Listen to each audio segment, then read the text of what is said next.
이번 2024 4차 주니어 그랑프리에서 김유성이 우승을 했습니다. 솔직히 놀랐어요. 쇼트만 해도 그냥 그러려니 했는데 프리 연기를 보면서 뭔가 이상하더라고요. 내가 알고 있던 김유성보다 잘했어요. 일단은요. 점프를 단 하나도 넘어지지 않았고 해서 이게 과연 몇 점이 나올까 중간에 궁금한 겁니다. 그래서 만약에 127점 정도 나왔으면 심판을 욕해야겠다라고 생각하면서 프로토콜을 봤어요. 거의 134점이었죠. 솔직히 이건 운이 따른 거예요. 운이 따른 건데 일단은 이 점수를 확인하고 나서 제가 1등일 수도 있겠다라고 그때서야 느꼈어요. 왜냐면 에이미 나카이가 130점을 넘는 경우가 극히 드물거든요. 이게 굉장히 불안정하기 때문에. 에이미 나카이가 지금 지난 한 3년간 주니어 그랑프리에서 뛰었던 걸 보면 이게 성공하고 거진다 감점 요인이 거의 없었을 때 한 이런 점수가 나왔던 적이 있어요. 그런데 그 외에는 대부분 120점 중후반이 거의 맥시멈이었거든요.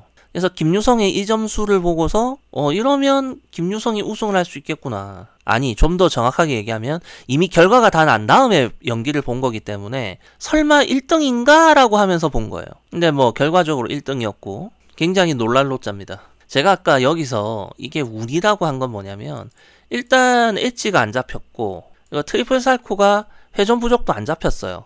요 부분을 일단 떠나서 일단 김유성의 이야기를 좀 끌고 가기 전에 이거 얘기할게요. 여러분들도 제가 아마 기억하실지 모르겠는데 제가 그동안 무슨 얘기했습니까? 김유성은 저에게 있어서 기준 이하의 선수라고 얘기했었죠. 김유재와 함께. 그건 제가 그만큼 관심이 없다는 얘기예요. 그저 트리플 악셀 스탯용 선수였어요. 저한테. 그렇기 때문에 깊이 있게 파고들 자신은 없어요. 솔직히. 이것이 그동안 연기를 정말 쭉 봐오면서 이 선수의 변화 포인트라든지 이런 것들을 제가 머릿속에 빅데이터가 쌓여 있어야 되는데 그렇지 못하단 말이에요. 지금 갑자기 이런 얘기를 왜 꺼내느냐면 이번 연기를 쭉 보면서 제가 왜 초반에 괜찮다라고 느꼈냐면 여기까지가 스피드가 괜찮았어요. 물론 트리플 악셀 도입 직전부가 느리긴 해도 전체적으로 스피드가 괜찮아서 이상하다고 생각했죠. 왜? 제가 알고 있던 쌍둥이는 느려 터졌거든요. 그래서 급하게 주니어 월드 연기도 찾아보고 2차 주니어 그랑프리 때 김유재도 찾아보고 지난 시즌 김유성 김유재 연기를 한두 개 찾아보고 나서 내린 결론은 김유성은 지난 시즌보다 빨라졌다입니다. 김유성은. 근데 김유재는 여전히 느려 터졌더라고요. 김유재는 여전히 느리다. 김유성은 지난 시즌보다는 빨라졌다. 요런 겁니다. 사실 제가 블로그를 거의 만 16년이 넘었어요. 이제 피겨 블로그를 만 16년 이상 하다 보니까 알게 모르게 제 블로그나 제 유튜브에 소위 말하는 그냥 피겨 팬이 아닌 계좌들이 왔다 갔다 하는 경우들이 있어요. 그 중에서는 본인들이 관계자라고 밝히는 경우도 여러 번 있었어요. 근데 이제 그런 사람들의 여러 의견들을 좀 취합하면 좀 냉정하게 김유재를 더 높게 보는 평가가 많았습니다. 근데 저는 어느 순간부터 김유재보다는 김유성을 높게 보기 시작했어요. 근데 저 스스로도 그걸 인지하지 못했어요. 내가 김유성을 더 높게 본다는 걸. 이유가 뭐냐면 그만큼 관심이 없었기 때문이에요. 그런데 이 사람의 마음이라는 게 행동으로 드러나기 마련이거든요. 제가 왜 최근에 신지아를 가장 많이 다룰까요? 첫째, 시니어보다 주니어에 관심이 많고 외국 선수보단 우리 한국 선수에서 잘하는 선수가 나오길 바라는 마음이 크고 22년 주니어 선발전 이후에 제가 신지아가 한국의 에이스라고 제가 생각했다고 얘기했다고 했죠. 여러 번. 그렇기 때문에 잘 보시면 22년 주니어 선발전 이후에 제가 신지아에 굉장히 집중하는 걸 느끼실 거예요. 제가 22 주니어 선발전 직후에 신지아가 한국의 에이스야 라고 했다면 제가 더 빛이 났을지 모르죠. 2년 연속 랭종을 다 먹었으니까. 그러나 그때 그렇게 말을 하지 않았던 이유는 확실하지 않아서죠. 솔직히 말해서 100% 자신이 없었기 때문이에요. 그러나 제 마음은 그렇게 생각하고 있었다는 건 뭐다? 신지아를 계속 다루고 있었다. 그 누구보다 많이. 그리고 이 쌍둥이의 경우도 어느 순간 제가 김유재가 아닌 김유성만을 다루고 있더라고요. 어느 순간. 그러나 지난 시즌까지의 김유성은 여전히 김유재하고 별 차이가 없는 선수예요. 단지 점수가 김유성 쪽이 좀 더 잘 나왔을 뿐이지. 그런데 이번 4차 그랑프리를 보고 나서 확실히 이렇게 생각했습니다. 솔직히 말해서 김유재는 더 이상 김유성하고 같은 레벨이 아니에요. 김유성은 확실히 현재 대한민국의 3인자 그룹에 들어가는 것 같아요. 이제는. 물론 그렇다고 당장 신지아 김채원의 레벨이다 라고 말하기는 힘들어요. 많이 떨어져요, 솔직하게. 그러나 이번 시즌 랭종의 향방은 제가 모르겠어요. 22 주니어 선발전 이후에 신지아가 에이스라고 생각했지만 그때는 확신은 없었어요. 그래서 신지아가 랭종을 먹을 확률을 한 50%로 봤거든요. 근데 어쨌든 다 먹었어요. 그 다음에 23년 랭킹전 24 종합선수권 때는 솔직히 신지아가 우승할 거라는 걸 거의 확신했어요. 자, 그런데 이번 시즌은 어떻느냐? 김유성이 신지아나 김채연의 레벨은 아니지만 당장 한 대회, 두 대회 정도는 알 수 없어요. 이 점수 나오는 게. 왜냐? 김채연의 경우가 크게 왔다 갔다가 없다 치고 김유성이 이번처럼 한번 반짝해주고 또 그동안 국내 테크니컬이든 외국 테크니컬이든 엣지 판정 좀 느슨하게 잡고 하면 김유성이 이 정도 점수가 나오잖아요? 그러면 신지아가 최근에 변화를 줬잖아요. 이 변화를 준 게 비시즌에 끝나면 모르겠는데 시즌까지 끌고 와버렸어요. 그죠? 그러면 신지아의 점수가 일시적으로 하락할 가능성이 있어요. 아니 어쩌면 여기서 영구 회복이 안 될 수도 있겠죠. 최악의 경우는. 자, 이렇게 본다면 신지아가 가장 위에 있었는데 좀 내려올 가능성, 다음 김유성이 좀 아래 처져 있었는데 올라갈 가능성. 이러면 이번 시즌 랭종을 알 수가 없는 거지. 이제 예상이 안 되는 거예요. 이러면. 제가 본 전체적인 느낌은 이겁니다. 확실히 지난 시즌보다 스피드가 좋아졌어요. 근데 이건 전반부에 한해서. 근데 전반부에서도 트리플 악셀을 빼고 후반부의 첫 번째 점프인 요거 앞까지는 유지가 돼. 근데 그 다음에 갑자기 급격히 느려져요. 이건 대체로 체력이 이제 방전됐다는 모습이거든요. 그러니까 여기서 체력을 다 써버린 거예요. 여기는 굉장히 느려집니다. 제가 아쉬운 건 요 풀립까지만 좀 스피드가 유지됐더라면 하는 생각은 있어요. 이거 잘 보면 웃기는 게 러츠가 롱엣지인 선수인데 러츠가 엣지 판정 안 나오니까 가산점이 잘 나오고 풀립은 가산점이 좀 떨어져요. 희한하죠? 자, 여기서 보면 스피드가 좋은 듯 전반부만, 착지가 좋아진 듯 뒷꼬리만큼. 이 왜 그러냐면 정말 찔끔찔끔 좋아졌어요. 찔끔찔끔. 상체가 덜 눕는 듯 염소똥만큼. 이거 그냥 장난처럼 한 건데 눈에 띄게 확 좋아지는 게 아니라 아주 조금씩 좋아졌다고 느꼈어요. 무릎도 조금 더 잘 굽히는 것 같다? 네, 아주 약간. 결국 같은 맥락이에요. 갑자기 환골 탈태 수준으로 좋아졌다기보다는 지난 시즌보다는 조금씩 나아졌다. 요런 느낌. 이거는 그냥 단순하게 올해 3월에 있었던 주니어 월드와 이번 4차 그랑프리를 같이 비교해서 놓고 보면 확실히 그렇게 느껴지거든요. 뭐 일단 대충의 감상평은 요 정도로 하고 일단 트리플 악셀 하나만 먼저 일단 좀 보면서 들어갑시다. 자, 김유성의 트리플 악셀입니다. 자, 어때요? 그 전에 비해서 회전축이 기우는 게 조금 줄었죠? 그죠? 그러나 여전히 조금 기울어요. 토가 이 내려오는 위치가 여기가 아니라 여기로 와야 되거든요. 근데 지금 보면 무릎을 굽히면서 이거를 여기가 아니라 뒤로 빼려고 노력을 한 건데도 여기에요. 즉 여전히 회전축이 이쪽으로 기우는 문제가 해결된 건 아니다 입니다. 그럼 잠깐 요거 좀 보고 갑시다. 여기 동그라미 표시가 한 게 보통 악셀을 들어갈 때 회전축이 좌우 어느 쪽으로도 기울지 않는 정방향이라고 쳐요. 요 부분이. 자, 그러면 지금 김유성은 지난 시즌에는 어디로 갔냐면 이래 가다가 정방향에서 거의 획 틀었어요. 물론 이건 좀 과장되게 그렸는데 여기까지 틀어갔거든요. 그래서 회전축이 많이 기울었어요. 이렇게. 근데 제가 이번 시즌에는 김유성의 트리플 악셀에 좀 기대가 있었던 게 뭐냐면 주니어 선발전 전에 SNS에 김유성의 연습 영상이 올라왔었단 말이에요. 썸네일 같은 게. 물론 잘했으니까 잘한 것만 골라서 올렸겠죠. 그 코치가, 그 팀에서, 아니면 그 선수가. 잘하지 못한 걸 왜 굳이 올려요, SNS에. 그죠? 잘한 걸 올렸겠지만 그때 그 SNS에 올라와 있던 비시즌의 김유성의 연습 트리플 악셀 영상에선 정방향에서 조금만 틀어졌어요. 이 도약 방향이. 그래서 회전축이 상당히 괜찮더라고요. 그래서 주니어 선발전 때는 제가 기대를 하고 봤습니다. 근데 정작 주니어 선발전 때는 또 요렇게 틀어지더라고요. 그래서 속으로 욕을 했죠. 에라, 넌 틀려 먹었다. 에이, 글렀어. 그러고 제가 김유성을 다루지 않았어요. 그런데 이번 4차 그랑프리는 다시 그 SNS에 올라왔던 거 수준으로 좀 양호한 상태예요. 일단 이 얘기를 하고 가고, 그 다음에 보면 지금 잘 보면은 여기서 뛸 때 이쪽으로 회전축을 좀 기울여서 들어가려고 하죠. 자, 이런 동작은 그냥 뭐 김유성만 하는 동작이 아니고요. 보통 정방향에서 살짝 틀어서 뛰는 선수들이 이쪽으로 회전축이 기울 때 이거를 상쇄시키려고 요렇게 기울여서 들어가는 경우가 있어요. 예를 들면 2년 전에 신지아도 더블악셀에서 지금 김유성과 비슷한 이 회전축이 기우는 문제가 있었고, 그걸 해결하려고 박빛나 팀에서 있을 때 이쪽으로 기울여 뛰는 방식을 시도를 했어요. 그런데 잘 안 됐죠, 결과적으로. 그 이유가 뭐냐면 그 당시 신지아도 여기에 해당할 만큼 방향이 너무 많이 틀었단 말이에요. 그래서 회전축을 좀 이쪽으로 기울여서 상쇄시키겠다라는 방식이 틀린 건 아닌데 충분하지 못했다라는 거예요. 그걸만으론. 이해되셨나? 조금 틀어진 거 정도는 기울이려고 하는 방향의 반대 방향으로 애초에 기울여서 점프를 뛰면 상쇄가 되는데 부족했다라는 겁니다.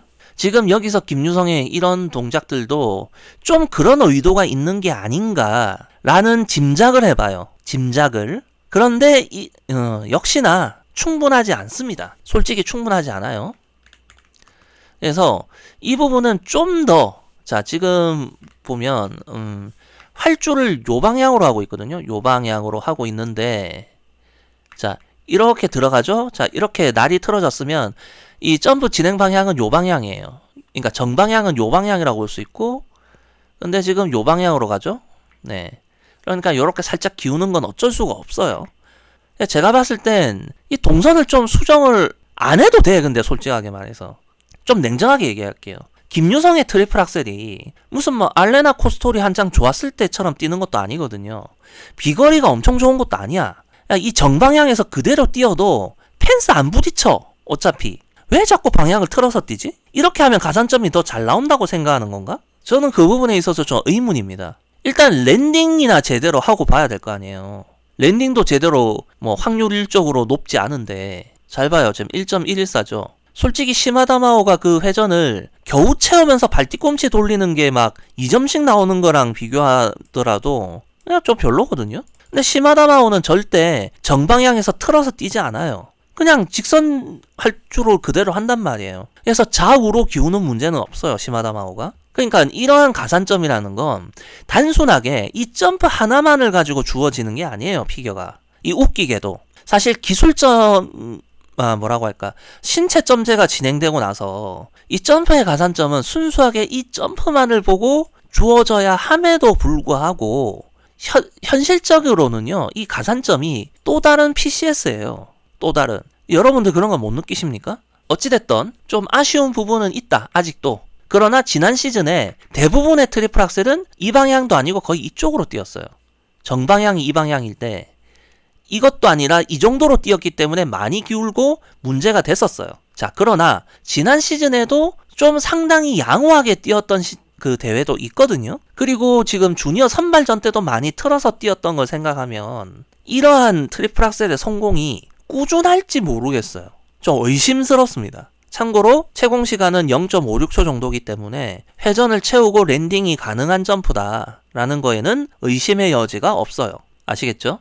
다만 날착지를 하지 않기 때문에 바질료크라고 그 러시아애처럼 0.5초에도 회전을 채우고 점프가 랜딩이 될지는 잘 모르겠습니다만, 뭐 어쨌든 참고로 2차 주니어 그랑프리 때 김유재의 트리플 악셀은 뭐 오차 범위이긴 하지만 측정상 0.565 정도 나왔거든요. 그래서 단순하게 점프 높이만 본다면 잘 나왔을 때 김유재가 더 잘 나오는 것 같긴 한데, 김유재의 트리플 악셀은 너무 편차가 심해, 이 채공 시간이. 사실 김유성도 심하단 말이에요. 근데 김유성보다 김유재의 이 트리플 악셀 점프 높이가 편차가 더 심해요. 자, 어쨌든 이렇게 조금 나아진 부분과 여전히 걱정이 되는 부분을 한번 얘기해 봤고요. 그 다음에 이제 이 여러 가지 점프에서 들어갈 때 이런 식으로 활주 가속을 하는 부분이 뭐라고 할까, 솔직히 말하면 전반 부무의 트리플 악셀 제외하고 요거 여기까지만 보면 3차 주니어 그랑프리 때 신지아보다 빠른 것 같아요. 이런 말하면 이거 혼날지 모르겠네. 그 문제는 딱 여기까지라는 거지. 신지아의 경우는 마지막 7번째 러츠까지도 0.58초 이상 나오기 때문에 피지컬이 짜쳐서 문제가 된 게 아니거든요. 3차 주니어 그랑프리 때 신지아는 피지컬이 짜쳤던 게 아니라 단지 하던 것과 좀 다르게 하면서 오는 혼란이었다고 본다면 김유성의 경우에는 여기까지 딱 왔을 때 이제 뭐라고 할까? 체력이 방전되는 게 급격히 보여요. 그건 지난 시즌에도 그랬고 어찌됐던 지금 보면은 들어갈 때의 어떤 이런 동작 연결 부분들 괜찮아요. 예. 이거 지금 회전축기 보면은 앞으로 살짝 누워있는 상태에서 착지 다리가 수직으로 사이드에서 봤을 때 그럼 당연히 무게중심보단 착지토가 좀 더 뒤로 오겠죠. 거기다가 지금 이 김유성의 도입 스피드가 조금 있는 편이란 말이에요. 솔직히 말해서. 그러니까 이 스피드가 좋아졌다라는 표현이 뭐 김연아나 카오리 사카모토급이다라는 얘기는 절대 아니에요. 단지 한국 국대 여싱 기준에서 스피드가 괜찮은 편. 이 정도로 받아야 됩니다.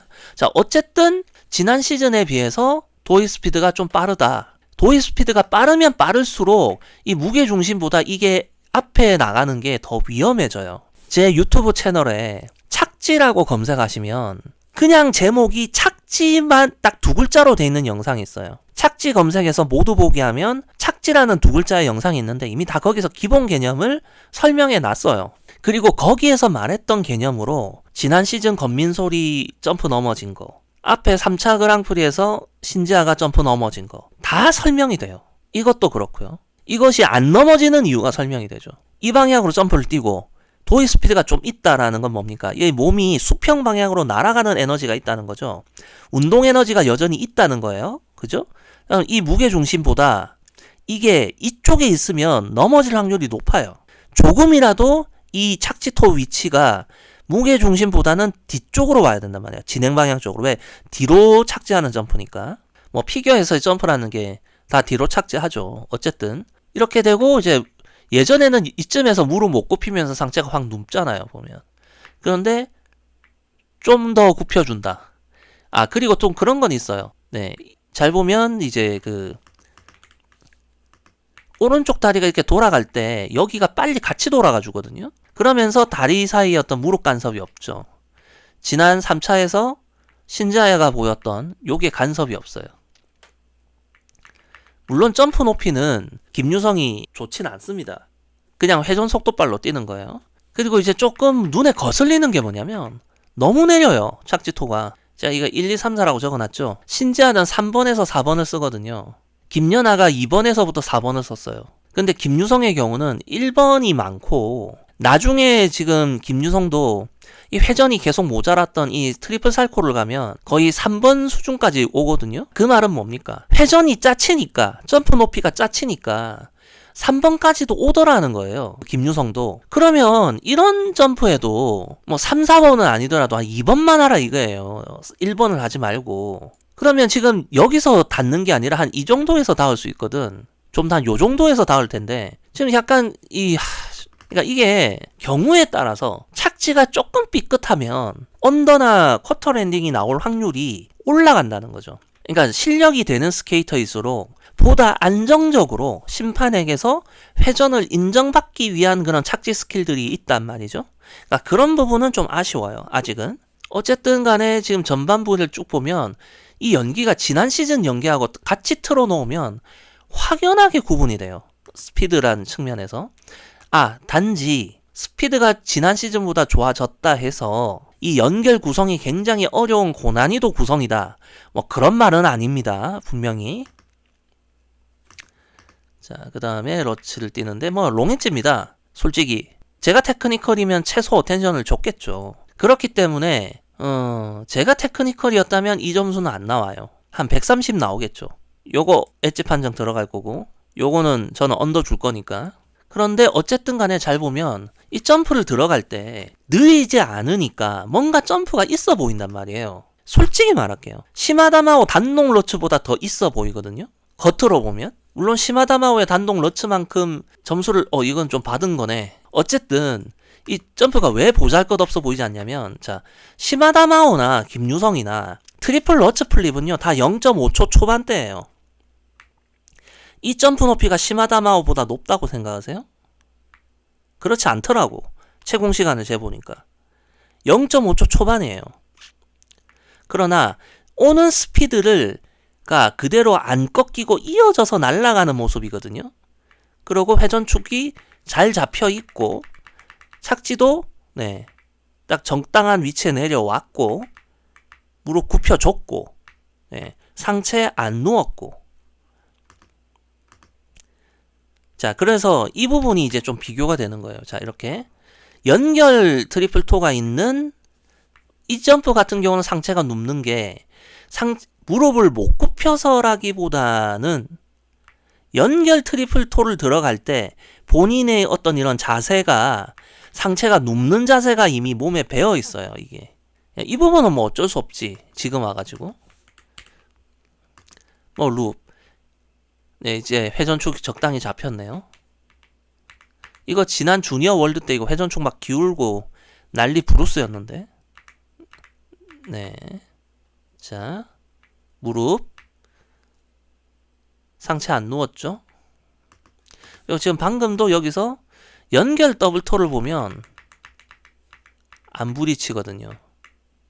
그러니까 이게 요 부분이 이게 오른쪽 다리가 이쪽으로 넘어올 때 왼쪽 다리가 같은 타이밍에 회전 운동을 시작한다는 것도 있지만 동시에 이 무릎이 조금 올라가 주죠.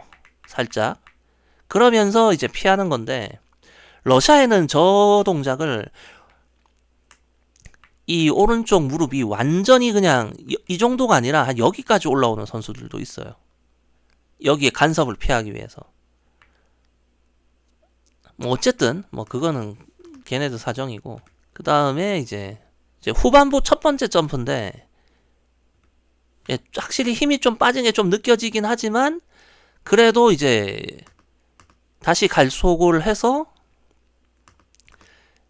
지난 시즌 대비 훨씬 스피드가 좋아요. 들어가는 스피드가. 그래서 어떻게 이렇게 점프를 띱니다. 뛰는데 그 다음부터가 이제 막 느려져요. 이제 다 이제 뭐 할 줄 좀 하고 나서 점프 들어가려고 하니까 이제 아예 느리죠. 자 보면 이젠 느려요. 이제는. 그러고 점프를 뛰고. 확실히 지난 시즌 대비 무릎을 조금은 더 굽히긴 하는데 그래도 확 좋아졌다라고 말하기는 좀 그래요. 이게 이제 문제의 마지막 살코인데, 자 지금 요렇게 들어와서 이 방향으로 뛰거든요. 자 지금 여기가 도약 포인트고 여기인데 지금 잘 보면 날일 이 정도죠. 그러니까 여기서는 김유성도 날끝을 안 내렸어요. 그러니까 거의 3번으로 왔단 말이에요. 그런데도 회전이 부족해요, 사실. 자, 이것이 무릎을 정말 잘 굽히면서 발 뒤꿈치를 돌리면 이 라인 자체가 요렇게 안 된다고요. 자, 예를 들면 착지를 하는데 요렇게 내려와서 요렇게 빠졌잖아요, 지금 김유성의 경우. 요런 식이면 보통 언더나 큐가 떨어지거든요. 그러면 시마다마오는 이렇게 내려와도 이렇게 빠진다고요. 이해되셨어요? 이게 김유성이고 이게 시마다마오야.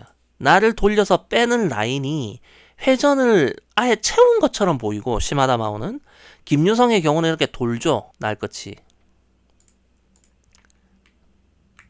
이 상황에서 굽히는 게 느려.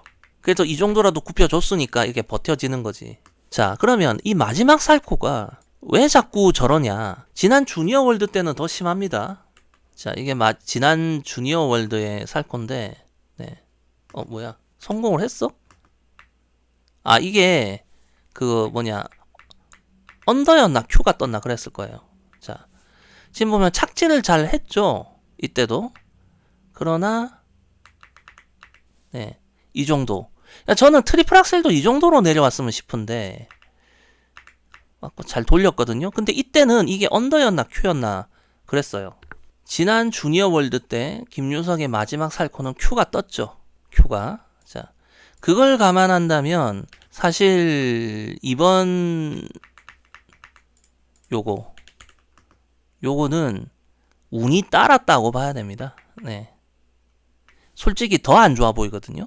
솔직히 말하면 지난 시즌 주니어 월드가 큐라면 방금 4차 그랑프리는 언더여야 돼요. 그렇기 때문에 저는 이 점수가 상당히 운이 따른 점수라고 본다는 거예요. 즉, 그래서 김유성이 아직 안정권이냐? 그렇진 않아요. 제가 보기에. 여전히 신지아 김채연 대비 많이 떨어져요. 여전히. 그러나 국내 대회에서 한두 대회 결과는 알 수가 없죠. 그래서 랭종이 계속 반복해서 말하지만 모르겠어요, 이번 시즌. 오늘 내용은 대충 이런 겁니다. 김유재와 김유성의 레벨 차이가 좀 더 크게 벌어진 느낌이고요. 개인적으로는. 그다음에 김유성의 경우는 확실히 지난 시즌보다 나아진 부분들이 조금씩 보인다라는 거고, 지금 김유성의 이런 스케이팅이 개인적으로는 한 1년 전이나 2년 전에 나왔더라면 제가 좀 더 관심을 가지고 보았을 수 있겠다입니다. 스피드가 좋아지긴 했지만 계속 걱정이 되는 게, 역시나 이쯤 가고 나서 체력이 방전되는 게 너무 눈에 보이니까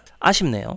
딱 요 플립까지만 힘이 좀 이어지고, 이 살코가 0.4초가 아니라 0.43초 정도만 나와도 좋겠는데, 아무리 트리플 살코가 왼쪽 다리 점프가 상대적으로 이제 회전각이 적거든요. 필요한 회전각이. 거기다가 엣지 점프라서 프리로테를 할 수 있고, 실제로 프리로테 굉장히 많이 해요. 자, 여기서 이 방향으로 점프 뛰는 거잖아요. 그죠? 그럼 여기서 보면 날이 어디까지 돌아가냐면, 여기서 발 뒤꿈치가 이 180도를 넘어서까지 돌아가죠. 네. 굉장히 회전이 공중에서 못 채워요, 회전을. 여기도, 네, 여기까지 돌아가요. 주니어 월드 때가 더 잘 돌렸는데, 큐고, 이번은 인정이라. 이게 말해줍니다. 심판들은 어떻게 보는지. 테크니컬은 인정했지만, 패널들이 어떻게 보고 있나요? 다 0점 처리죠. 거진다. 이런 게 이 점프의 현 상황이에요. 자, 그러니까 김유성은 뭐다? 아직 불안정하다. 다만 이 앞부분 스피드가 좋아지고 나서 전체적으로 연기를 보는 게 훨씬 덜 지루해졌다라는 거. 전반부까지, 아니 요 플립까지는 그래도 점프를 좀 봐줄만해졌다. 그리고 토크 좀 적당히 내려라. 이씨, 너무 심하잖아. 2번, 3번만 해도 훨씬 안정적으로 회전을 채운 걸로 보일 수 있는데, 자꾸 1번처럼 너무 내리니까 회전을 못 채운 것 같아, 가끔씩. 이렇게 되면 계속 나를 돌리면서 떨어지는 모양새가 나오는데, 이 테크니컬 잘못 만나면 언더나 큐 그냥 범벅이 될 수 있단 말이죠. 전 그런 게 걱정인 거예요. 그리고 뭐 김유성의 러츠가 엣지 판정 안 나온 거에 대해서는 솔직히 말할게요. 김유성의 러츠 엣지가 지난 시즌보다 나은 것 같아요. 지난 시즌보단. 그리고 우리 애들도 이럴 때 이득 좀 봐야지, 뭐 어떡하라고. 우리도 이득 볼 때 있어야 될 거 아니야. 그죠? 뭐 4차 주니어 그랑프리 김유성 관련된 거는 아주 대충 대략 제 느낌을 이야기해봤습니다. 그리고 신지아 다음번 그랑프리 전에 신지아 거 한 번 더 할 거예요. 왜냐면 이미 신지아 편에서 신지아가 뭘 해야 되는지는 이미 다 얘기했는데, 좀 간략 정리편을 한번 만들려고 합니다. 왜냐면 아직까지는 신지아가 한국의 에이스니까. 여기까지 할게요.